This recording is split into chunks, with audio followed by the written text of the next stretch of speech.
Ben, qu'est-ce que ça veut dire DPJ? La DPJ, c'est quoi? Bien, brièvement, je vous expliquerai que la direction de la protection de la jeunesse, en fait, c'est une personne.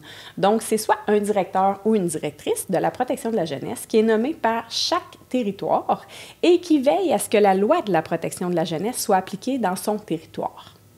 C'est quoi la loi de la protection de la jeunesse? En fait, la loi de la protection de la jeunesse, c'est une loi québécoise qui a été adoptée par l'Assemblée nationale du Québec en 1977. Cette loi-là permet à ce que tout enfant de moins de 18 ans, dont la sécurité ou le développement pourrait être compromis, bien, à ce moment-là, il y a cette loi qui les protège et qui fait en sorte que la DPJ peut intervenir afin de les protéger. C'est quoi l'objectif de la loi de la protection de la jeunesse?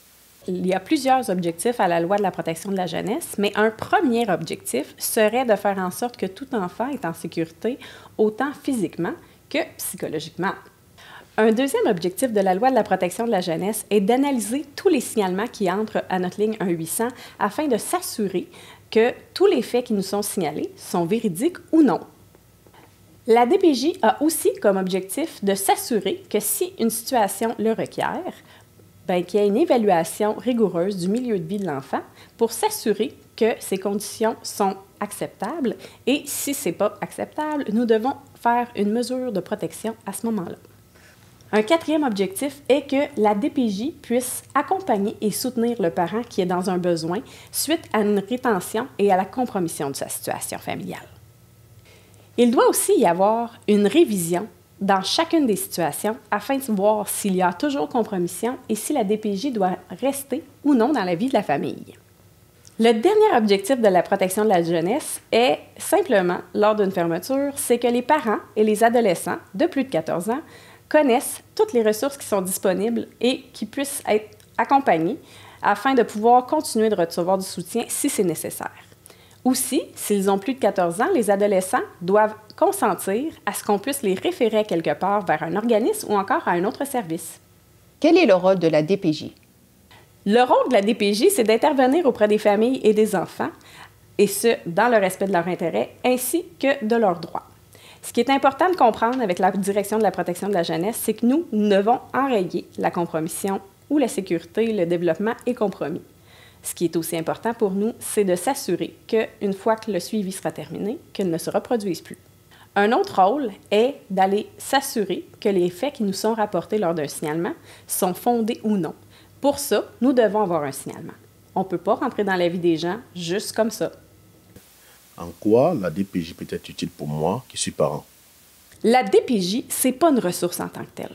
La loi de la protection de la jeunesse, c'est vraiment une loi d'exception qui fait en sorte qu'on ne peut pas entrer dans toutes les familles. Quand il y a un signalement qui est fait et que la loi de la protection de la jeunesse doit intervenir dans vos familles, ce qui est important de comprendre ici, c'est qu'on veut vous donner des ressources et vous guider vers les meilleurs endroits. Aussi, ce que je veux que vous compreniez, c'est que si votre collaboration est bonne, si vous reconnaissez que vous avez des difficultés et que vous acceptez les différents services offerts, la DPJ ne demeurera pas dans votre vie. Par contre, si on a des parents qui refusent de collaborer avec nous ou encore qui refusent de nous parler de leur situation ou simplement refusent de nous rencontrer, c'est à ce moment-là qu'il y aura un suivi plus intensif avec la DPJ. Dans quel cas on peut faire un signalement à la DPJ? Un signalement doit être fait quand on a des inquiétudes à propos d'un enfant au niveau de sa sécurité ou encore de son développement. Une chose qui est importante de savoir, c'est que si vous avez des doutes qu'un enfant est négligé, qu'il vit de l'abandon, qu'il voit de la violence conjugale, qu'il est victime d'abus sexuels ou d'abus physiques, ou encore qu'un enfant a des troubles graves du comportement, c'est à ce moment-là que la DPJ va recevoir un signalement afin de pouvoir voir qu'est-ce qu'on peut mettre en place autour de cette famille. Donc, si on a un enfant qui vit dans un milieu où les parents sont négligents parce qu'ils consomment de l'alcool ou d'autres choses, c'est là qu'il faut intervenir et qu'il faut aller voir avec cette famille qu'est-ce qu'ils font pour s'assurer de la sécurité et du développement de leur enfant pendant qu'ils sont en état de consommation. Une chose très importante aussi que je veux que vous reteniez, c'est que si jamais vous êtes conscient qu'un enfant est victime d'abus physiques ou d'abus sexuels, c'est une obligation de la loi de le signaler. Donc, c'est l'affaire de tous et non pas seulement des parents qui sont concernés. Qui peut faire un signalement? Tous les gens qui gravitent autour de votre enfant, que ce soit le personnel médical ou encore le personnel scolaire, ont l'obligation de signaler s'ils ont des doutes de quelque chose qui peut se passer au niveau de la sécurité et du développement de votre enfant. Il y a également, à ce moment-là, les voisins, les amis de la famille ou quelqu'un qui vous voit dans un parc, par exemple, qui pourrait aussi signaler votre enfant. En fait, ce qu'il faut comprendre, c'est que la DPJ et la protection des enfants, c'est l'affaire de tous. Et collectivement, il faut s'assurer de la sécurité et du bien-être de nos enfants. Que dois-je faire si la DPJ reçoit un signalement concernant mon enfant?